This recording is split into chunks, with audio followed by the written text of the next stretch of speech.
Hello everyone, কেমন আছো সবাই? আশা করি সকলে ভালো আছো। তো চলে আসলাম নতুন একটা ভিডিও নিয়ে তোমাদের সাথে শেয়ার করতে। তো আজকে আমি চলে গিয়েছিলাম রামকৃষ্ণ সেবাশ্রম সংঘ। তো খুবই সুন্দর, আর শুধু সেবাশ্রম সংঘ বলা যায় না, অনেক দেবদেবীর মন্দির তার সাথে রয়েছে, গঙ্গার পাড়, এবং তার সাথে রয়েছে নৌকা চড়ারও ব্যবস্থা। তো কিভাবে আসবে তোমরা বলে দিই। যারা শিয়ালদা স্টেশন থেকে আসতে চাইছো, যারা কৃষ্ণনগরগামী কিংবা শান্তিপুর কিংবা রানাঘাট কিংবা গেদে, যে কোনো ট্রেন ধরে তোমরা প্রথমে চলে আসবে কাস্টাপাড়া স্টেশন থেকে অটো করে প্রথমে তোমাদের যেতে হবে বাগমোড়। এবার বাগমোড় থেকে যেতে হবে তোমাদের শহীদপল্লী ফুচকা গ্রাম। সেখানেই থেকে কিন্তু তোমরা পেয়ে যাবে এই রামকৃষ্ণ সেবাশ্রম সংঘ। যারা কৃষ্ণনগর থেকে আসতে চাইছো তারা কৃষ্ণনগরগামী যে কোনো ট্রেন ধরে তোমরা নেমে পড়বে কাঁচরাপাড়া স্টেশনে। তো খুবই স্বল্প খরচায় কিন্তু তোমরা এখানে কিছু কয়েক ঘন্টার জন্য কিন্তু এসে অবশ্যই ঘুরে যেতে পারো। তোমরা চাইলে এখানে পরিবারের সকলকে নিয়েও কিন্তু আসতে পারো।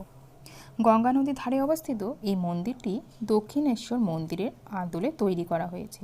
এই মন্দির জগন্মাতা রামকৃষ্ণ সেবাশ্রম সংঘ, এটি রানী রাসমণির জন্মস্থান সংলগ্ন অঞ্চলের মধ্যে পড়ে। এখানে মায়ের পুজো দেওয়ার ব্যবস্থাও কিন্তু আছে। খুব সুন্দর শ্যামা মায়ের মূর্তি কিন্তু এখানে রয়েছে। যেহেতু এখানে ভিতরে ভিডিও করা যাবে না, ওই জন্য মায়ের মূর্তিটি তোমাদেরকে দেখাতে পারলাম না। তো এইটা হচ্ছে মন্দিরের ভিতরে প্রবেশপথ। দেখে তোমরা বুঝতেই পারছো যে কতটা সুন্দর। আর শুধু শ্যামা মায়ের মূর্তি না, এখানে আরও অনেক দেবদেবীর মূর্তিও কিন্তু রয়েছে। আর এখানে আমি চলে গিয়েছিলাম গঙ্গার পাড়ে, তো বেশ কিছু ছবিও আমি ক্লিক করেছি, যেটা তোমাদের সাথে শেয়ার করলাম। আর এই হলো মন্দিরটি। আর এবার তোমাদেরকে দেখাচ্ছি এই যে গঙ্গার পাড়, সেটা তোমাদের সাথে শেয়ার করলাম। তো যেহেতু এখন বিকেলের টাইম, তো অনেক লোকজনই কিন্তু আসে এখানে শুরু করেছে। আর এখানে কিন্তু নৌকা চড়ানোরও ব্যবস্থা রয়েছে। তোমরা চাইলে কিন্তু পরিবারের সাথে এখানে নৌকা চড়তে পারো। তো এখানে রয়েছে বিশাল বড়সড় একটা বট গাছ রয়েছে বিশাল বড়সড় একটা মাঠ।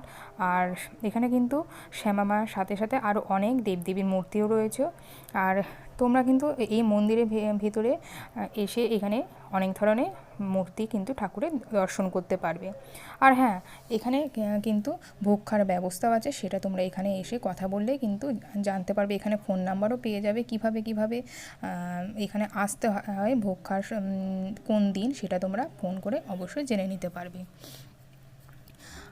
এবার তোমাদের সাথে আরেকটা নতুন জিনিস শেয়ার করি। যেহেতু আমি বললাম যে শহীদপল্লী ফুচকা গ্রাম এটা, ওই জন্য এখানে কিন্তু ঘরে ঘরে কিন্তু তৈরি হয় ফুচকা, এবং অনেক রকমের ফ্লেভারের ফুচকায় কিন্তু তোমরা এখানে পেয়ে যাবা। এখানে লিস্টে আমি তোমাদের সাথে শেয়ার করলাম যে কী কী ফ্লেভারের ফুচকা এখানে তোমরা পেয়ে যাবা।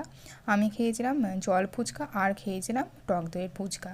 তো এখানে কোনো জায়গায় 10 টাকায় দেয় 10টা ফুচকা, আবার কোনো জায়গায় দেয় 10 টাকা 12টা ফুচকা। আর এই দেখো ফুচকাটা দেখে কতটা লোভনীয় লাগছে। তো যারা যারা মনে করছে এখানে আসবে, অবশ্য করে একবার এখানে এসে ঘুরে যেতে পারো। খুবই সুন্দর জায়গাটা, এবং অনেকটা সময় কিন্তু তোমাদের এখানে থাকতে ইচ্ছা করবে। আর এই গ্রাম বা পাড়া লাগোয়া এই যে গঙ্গাটা, এখানে গেলে কিন্তু তোমাদের মন প্রাণ জুড়িয়ে যাবে। এখানে প্রায় চমৎকার প্রাকৃতিক দৃশ্যের সাথে রয়েছে প্রাণ জোড়ানো হাওয়া। আর তো পুরো ভিডিওটা তোমাদের সাথে শেয়ার করলাম। যারা যারা মনে করছে এখানে আসবে, অবশ্যই করে এসে ঘুরে যেও। তো কেমন লাগলো ভিডিওটা অবশ্যই করে কমেন্ট বক্সে জানিও।